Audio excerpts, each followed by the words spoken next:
তেঁতুল আছে, তেঁতুলগুলো রোদে দিয়েছিলাম শুকানোর জন্য। শুকিয়ে গেলে তেঁতুলগুলো দানাগুলো কেটে তারপরে আমরা তেঁতুলটা কাচের বয়ামে ভরে রাখবো। দেখো বন্ধু, এই যে তেঁতুল, এখানে 2.5 কিলো তেঁতুল আছে।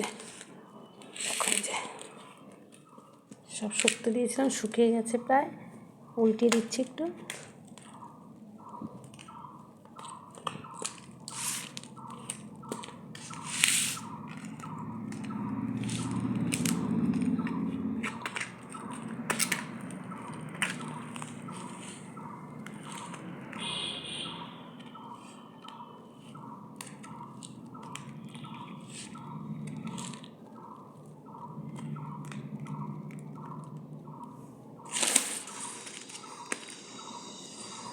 নেটটা দিয়ে ঢেকে দেবো, ঢেকে আবার রোদে দিয়ে দেবো শুকানোর জন্য।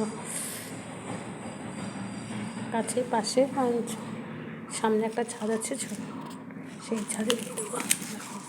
এক হাতে ফোন ধরা তো, এক হাতে এই কথা দেখাচ্ছি, যেতে দেবো, ছড়াতে দিচ্ছি।